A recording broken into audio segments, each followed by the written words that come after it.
Bonjour à toutes et à tous. Merci pour cette opportunité, pour l'invitation, pour vous présenter une partie de nos travaux et surtout qu'est-ce qu'on est en train de faire sur le long Covid. Et j'insiste à préciser que j'ai beaucoup de collaborateurs sur ce que je vais vous présenter sur le programme. On a pris du retard pour le lancer, mais c'est bien d'en parler aussi parce que c'est peut-être l'une des questions majeures aujourd'hui, comment avoir accès au prélèvement des patients et accélérer un peu la recherche. Et surtout, beaucoup de personnes, de cliniciens, des patients qui sont impliqués. Pardon. Donc, pour parler un peu de ce qui se passe au niveau de l'infection, au niveau du timing, comme on l'a vu au cours des 4 dernières années, donc le virus, il n'épargne personne, donc que ce soit des adultes, hommes, femmes, que ce soit des enfants, des adolescents. Et donc, le plus important, c'est qu'il y a une première phase aiguë qui va durer entre 1 à 2 semaines avec des symptômes et qui vont disparaître. Et c'est ce qu'on va appeler les COVID résolus. Sauf qu'au bout de plus que 3 mois, il va y avoir des persistances des symptômes ou l'apparition d'autres symptômes, et ce qui va permettre de distinguer la phase de long Covid et qui aujourd'hui, elle est au-delà de 6 mois, 3 ans et 4 ans par rapport à ce qu'on suit toute la littérature à travers le monde entier. Donc, ce qui caractérise aujourd'hui le long Covid, c'est beaucoup de symptômes, et c'est ça la difficulté aussi du travail que je vais arriver plus tard et que vous allez voir, c'est que c'est multisystémique, ça peut aller avec des symptômes au niveau cardiaque, thoracique, beaucoup de symptômes neurologiques, neurocognitifs, gastriques, mais aussi neurovasculaires et cardiovasculaires, et d'une façon générale, vasculaire parce que ça touche beaucoup aussi les vaisseaux et les complications de thrombose et de coagulation. Donc il y a beaucoup aujourd'hui de descriptions dans la littérature, des grands papiers qui montrent et classifient un peu cet ensemble de symptômes. Donc là c'est un petit exemple, mais on peut aller de 5 à 50 symptômes sur les groupes. Donc, je travaille sur l'immunométabolisme d'une façon générale en lien avec les infections, beaucoup dans le HIV, parce que je viens un peu historiquement du monde du HIV et tout ce qu'on a étudié. Et le concept serait d'une façon générale que l'énergie métabolique qui est produite par la mitochondrie à travers différentes voies permet certes la production d'énergie, sous forme d'ATP, mais surtout produit beaucoup de métabolites. Et ces métabolites sont très importants dans toutes les voies de signalisation et fonctionnement cellulaire. Et ça peut impacter la fonction des cellules au niveau de leur activation, de leur prolifération, différenciation, polarisation. Pas que les cellules immunes, on peut parler de neurones, on peut parler beaucoup d'autres cellules qui peuvent être impactées par ce métabolisme énergétique et le profil ou signature métabolique qui peut être mise en place. En revanche, bien sûr, avec les cellules immunes, il y a sécrétion de cytokines qui peuvent avoir aussi un effet sur ces voies métaboliques. Donc, le concept, c'est qu'il y a des facteurs génétiques qu'on dispose tous, avec des facteurs environnementaux qui peuvent être un virus ou une infection, qui peuvent jouer sur une dérégulation métabolique ou un shift du programme métabolique au sein d'une cellule immune. Et cela va conduire à une altération au niveau du profil signature métabolique au niveau des cellules immunes, un dysfonctionnement qui peut aller à une superactivation ou à l'inverse sénescence ou un défaut de prolifération ou de différenciation. Et cela va mener d'une façon générale à une mauvaise qualité de la réponse immune qui doit se mettre en place. Donc, comme conséquence, on peut aller, c'est ce que je dis, vers une activation immune, une inflammation chronique ou une neuroinflammation, et d'un autre côté, tout aboutir à une persistance virale, par exemple dans le cas du HIV ou du SARS-CoV-2, ou une réactivation virale d'autres virus latents.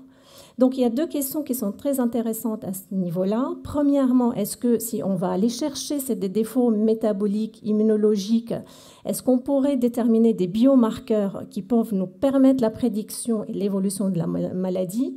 Et deuxièmement, est-ce qu'il y a moyen d'intervenir au niveau de ces défauts qu'on a décrits pour pouvoir les reprogrammer par une immunométabomodulation et ramener une thérapie à ce niveau-là?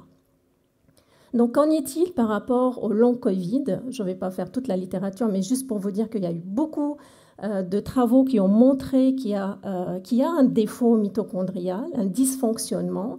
Et ça a été montré pas qu'au niveau des cellules immunes, mais aussi d'autres cellules. Et au niveau de l'immunométabolisme cellulaire, il y a eu très peu d'études. Ce que ça a été mené, c'est surtout des études au niveau plasmatique, pour aller chercher des marqueurs métaboliques, immunologiques. Ça a été fait sur des populations et des inclusions de petite taille, allant jusqu'à 15-20 de patients, qui ont montré qu'il existe vraiment des défauts métaboliques. Donc, on a voulu nous poser toutes ces questions, et c'est pour cela qu'on a déposé le consortium IMPP Long Covid, avec la NRS et qui est aujourd'hui financé par la Fondation de France et très soutenu par l'association après J20 que je remercie beaucoup.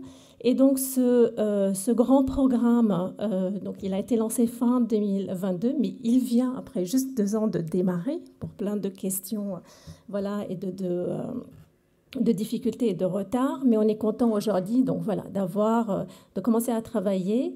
Et donc ce qui décrit, je vais aller vite sur le programme, c'est premièrement chercher des signatures immunométaboliques dans les patients long Covid. Deuxièmement, d'aller comprendre est-ce que les lymphocytes qui sont très étudiés au niveau de ce niveau peuvent être liés à un défaut chez des patients qui développent le long Covid. Et aussi d'aller regarder, comme il a dit tout à l'heure Nicolas, une activation des NK. Donc, ils sont partenaires aussi de ce projet. Ils vont regarder tout l'aspect des NK et d'autres équipes. Donc, au niveau de Bichat avec Chaise Martin et Alain Thierry, qui vont regarder surtout et beaucoup l'activation des neutrophiles. Donc, on va regarder aussi des marqueurs d'inflammation, d'immunosénescence avec les équipes de Bordeaux, Isabelle Pellegrin et Victor. Et bien sûr, on ne va pas oublier la persistance virale ou la réactivation d'autres virus. Donc, ce qui est important sur ce consortium, c'est qu'on va tout étudier, tout ce que vous voyez, sur la même cohorte, les mêmes patients, ce qui pourra déterminer finalement est-ce qu'il y a un ensemble de tous ces défauts qui ont été proposés et décrits dans la littérature, ou c'est vraiment, ça dépend d'autres critères. Donc, c'est hyper important d'avoir toutes ces études pour pouvoir répondre à toutes ces questions.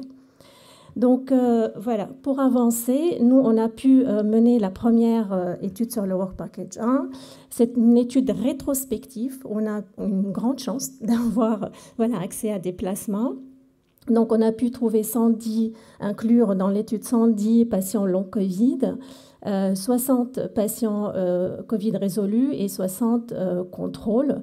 Et on a eu encore une grande chance, et je remercie beaucoup Isabelle Pellegrin, qu'elle nous a donné accès à cette cohorte Kolkov, parce que les patients étaient encore non infectés et surtout pas vaccinés. Donc, c'est qui est très important pour qu'on puisse mener notre étude. Donc, c'est une étude multi-approche où on a associé une étude paramètre métabolomique des lipoprotéines et aussi au niveau du plasma, donc étude des mytokines, chémokines, cytokines et donc, bien sûr, accès aux données cliniques pour qu'on puisse analyser tout ça. On a mené des analyses multivariées, univariées, on a validé les biomarqueurs et bien sûr, l'idée derrière, c'est de sortir un programme par machine learning prédictif de ce qu'on fait. Donc, les données sont confidentielles, donc ils sont en cours de préparation pour soumission.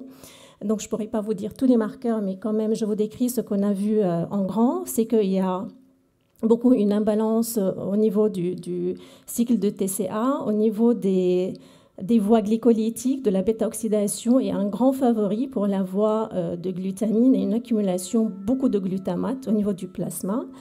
Donc, une grande dérégulation aussi des lipides au niveau de leur profil et surtout une augmentation des cytokines. Au niveau des marqueurs immunologiques, on a pu trouver une activation des plaquettes, une activation des éosinophiles, des neutrophiles, des lymphocytes et surtout une grande imbalance au niveau de la réponse inflammatoire. Donc, rapidement, ce qu'on a fait, ce que vous voyez là, c'est le modèle qu'on propose. En regardant juste les données de RMN, donc on arrive à distinguer 3 clusters. En rouge, c'est les patients long Covid. En bleu, c'est les résolus. Et en vert, les contrôles. Et avec l'expression des métabolites en fonction de leur présence et des lipides. Et si on passe à une combinaison des marqueurs immunologiques et métaboliques, ce que vous pouvez voir donc à droite, on améliore beaucoup le système de clustering et de présentation avec une meilleure séparation des 3 clusters. Et donc, lorsqu'on est parti pousser les études pour regarder un peu la présentation, ce que vous pouvez voir et ce qu'il faut regarder, c'est à ce niveau-là. Donc, ce que vous pouvez voir, c'est que les patients résolus et les patients contrôle se trouvent mélangés à ce niveau ici, mais c'est surtout qu'on a 2 grands clusters, ce que vous voyez donc à droite et ce que vous voyez ici. Et ce cluster à droite, il se rapproche beaucoup des personnes résolues et donc contrôle. Et si on regarde de près ce qui est présent au niveau de leurs symptômes, on va voir que ce cluster, il présente le minimum de symptômes par rapport à ce cluster énorme-là que vous voyez. Donc, on essaye aujourd'hui de stratifier en fonction, on n'a pas beaucoup de patients, mais quand même, c'est beaucoup plus important de ce qui a été publié jusqu'aujourd'hui dans les études menées, de voir si on peut stratifier les patients en fonction du nombre de symptômes. Parce que lorsqu'on voit qu'il y a un maximum de nombre de symptômes, on est dans des cas sévères où on a déterminé parmi les 10 marqueurs qu'on a sortis qu'ils sont vraiment, vraiment très élevés. Donc voilà.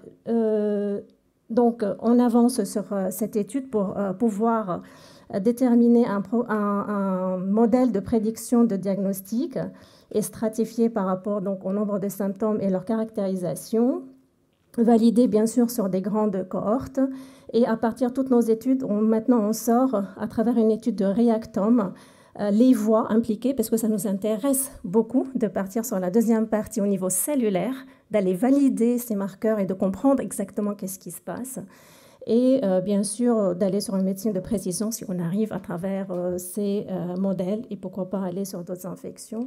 Je finis par... pardon, comment on revient en arrière? Donc voilà, je remercie mon équipe et surtout Mohamed Joma qui est l'auteur principal de cette étude, toute mon équipe avec qui je travaille, donc un Eurodihydro, mes collaborateurs et tous les participants par rapport à ce consortium et surtout les financeurs. Merci pour tous. Merci beaucoup pour cet excellent travail. Question? Oui. Oui, bonjour. Dans votre stratification, il semble qu'il y a un groupe de patients long Covid qui sont complètement différents, qui sont à la droite de votre graphe. Est-ce que vous avez des explications? Est-ce qu'ils ont des particularités? Ils présentent moins de symptômes. C'est ce que je dis, en nombre de symptômes, si on regarde, ils présentent, c'est vraiment le groupe qui représente entre 5 et 6 symptômes. Donc après, il faut voir, et ça on a fait beaucoup de littérature pour comprendre comment nous aider un peu à... Donc, c'est quoi la sévérité aujourd'hui? Ça prend combien de nombre de symptômes? Comment mettre nos barres par rapport à ce qu'on analyse? C'est pas évident parce que sur les listes, on peut aller des symptômes légers, des symptômes moyens, sur des symptômes sévères. Donc, a priori, ces personnes-là qui se rapprochent des groupes ou de clusters résolus, ils auront moins de symptômes et en intensité par rapport aux marqueurs, il y a moins. Voilà, ils présentent moins. C'est ce qui nous permet de présenter un modèle de stratification. Oui, alors il y a une question là. Alors, question rapide, que le temps passe. C'est peut-être dernière question. Ou alors si elles sont courtes. Oui, ça serait une question courte. D'abord, très beau résultat et très belle étude, indiscutablement. Vous clusterisez sur les biomarqueurs. Mais est-ce que vous ne pourriez pas faire aussi l'inverse, c'est-à-dire clusteriser les patients pour isoler des groupes symptomatiques Nous, on l'a fait dans un toute autre pathologie qui sont les syndromes d'intolérance aux implants en silicone. Et on voit émerger des clusters qui sont différents de symptômes et qui définissent probablement soit des profils évolutifs différents, soit à des profils de réaction, par exemple immunologiques, différents. Merci beaucoup pour cette question. On l'a fait. On fait des analyses dans tous les sens pour essayer de comprendre. Donc, le modèle aujourd'hui, c'est juste 10 marqueurs. Et on a fait un petit test. On a pris les marqueurs et on les a mis par rapport aux patients.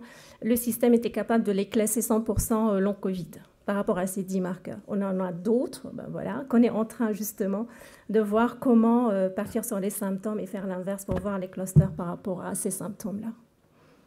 Merci. Question courte, réponse courte. Oui, bonjour, merci. Je voulais juste savoir si vos marqueurs, finalement, parce que j'y connais pas grand-chose là, dans ce domaine-là, est-ce qu'ils sont spécifiques de ce qui se passe là sur Covid long, ou est-ce que ce sont des dérégulations qu'on observe par ailleurs dans d'autres pathologies chroniques ou voilà.